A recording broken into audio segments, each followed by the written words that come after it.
country. She is hysterical. Please put your hands together for Erin Conroy.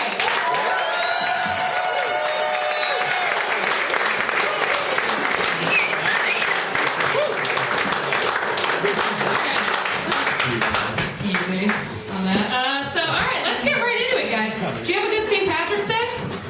Yeah. None of you are Irish. You'd be like, I'm still in the drunk tank. It never ends. I had a great St. Patrick's Day. I'm a very Irish bitch. So growing up in my Irish family, we had like weird traditions for St. Patrick's Day. We had a Conroy family leprechaun. Might have just been us. We had a leprechaun who, his name was Clancy, and he lived with us. And he was invisible, duh.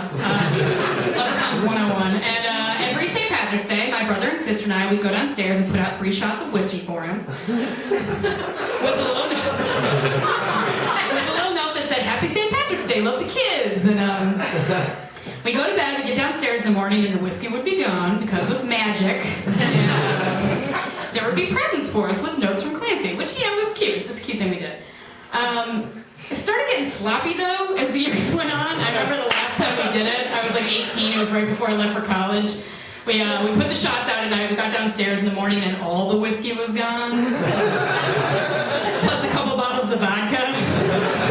And there were no presents for us this year, and the notes were like borderline illegible. Mine was like, Dear Erin, Happy Kwanzaa. Thanks for the booze. Your mother's a whore. Now go clean your room.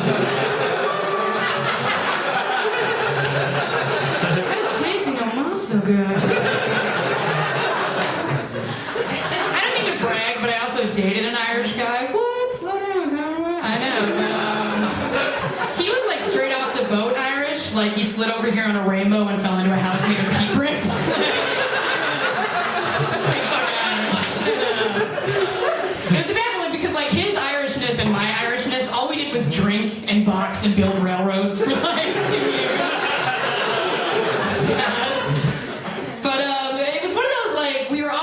For like 8 years, to the point where my friends were really, really tired of hearing about him. But then we had a fight. I moved up to New York, and he was still in D.C., and he came up to visit. And we had a huge fight one night.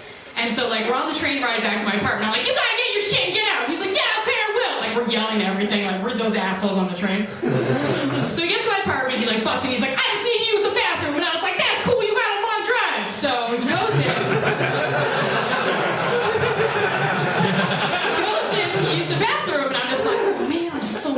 So he's in there for like 5 minutes, gets out, grabs his stuff, and leaves. And I'm like, whatever, emotions.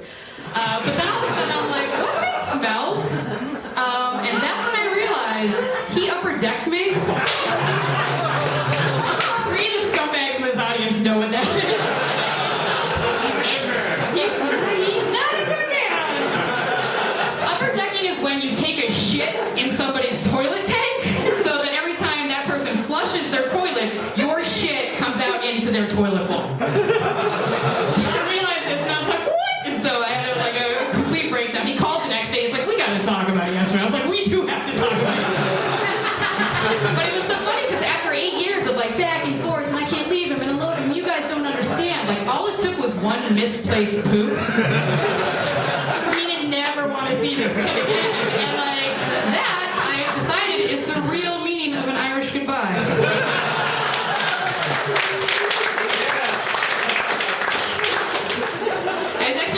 In Buffalo for the holidays, and I ran all these chicks I went to high school with. And as it does, it quickly devolved into like a pissing contest. Like, what have you been up to since high school? Like, we're all just trying to impress each other. I went to school with a bunch of dicks. But like, this one girl was using her kids as accomplishments. No, I'm not allowing that. This one girl's like, well, I've been made a mother 3 times over, so. I'm like, bitch, we've all been a little bit pregnant, okay? Sometimes you're just smart enough not to let it keep, okay? I went to Rome, took myself down the Spanish steps to avoid your accomplishments. I see the world. I'm so tired of hearing about people's babies. Like, that's not true. There's one baby that I don't mind hearing about all the time, and that's because my friend Tim and his wife Lisa had a daughter, and they named her after me, which, yikes. Like, she's doomed. Like, why would you do that? But it's a huge honor, but also an honor that I'm taking way too seriously. Because I went to visit them for her first birthday last year, and I brought all my old notebooks from when I was a kid, and like movies I loved, and like books that really influenced me.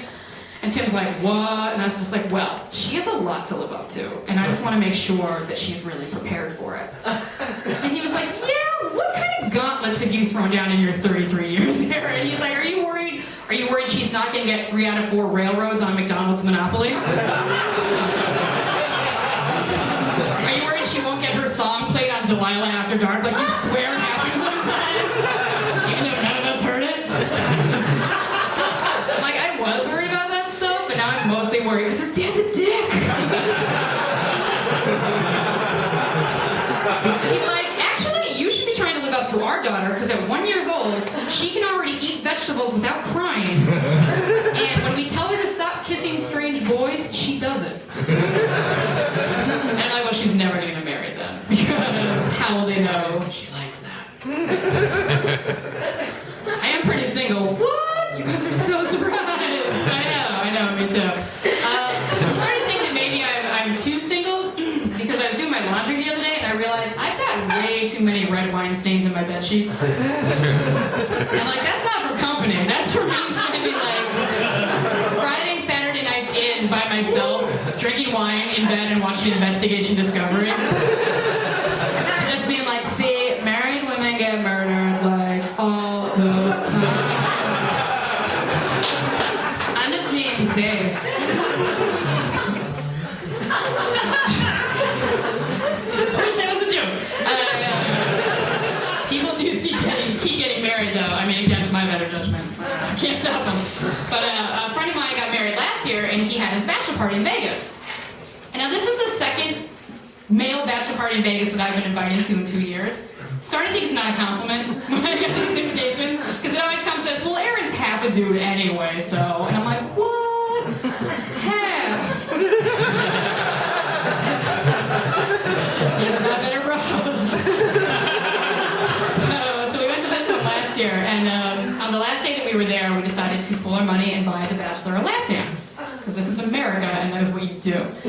But before he went in, one of the other guys came up to me. He's like, yo, go and talk to the stripper real quick and tell her that he really likes it when you talk in his ear and say sexy stuff when he's getting the lap dance. And I'm like, I have a follow-up question afterwards about how you know what he likes when he's getting the lap dance. But we will circle back. That's fine. You put a pin in that.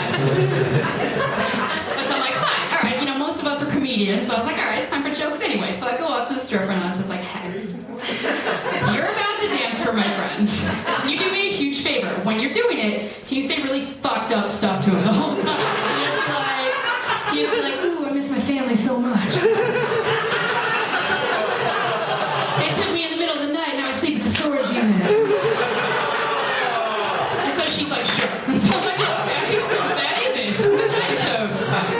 So he goes in, he gets his lap dance, he comes back and he doesn't say anything. I was like, all right, fine, maybe she didn't do this because of her job or whatever. So we go out, we keep drinking, and he gets like shit-housed, and like a couple hours later he comes up to me, he's like, yo, I gotta tell somebody. And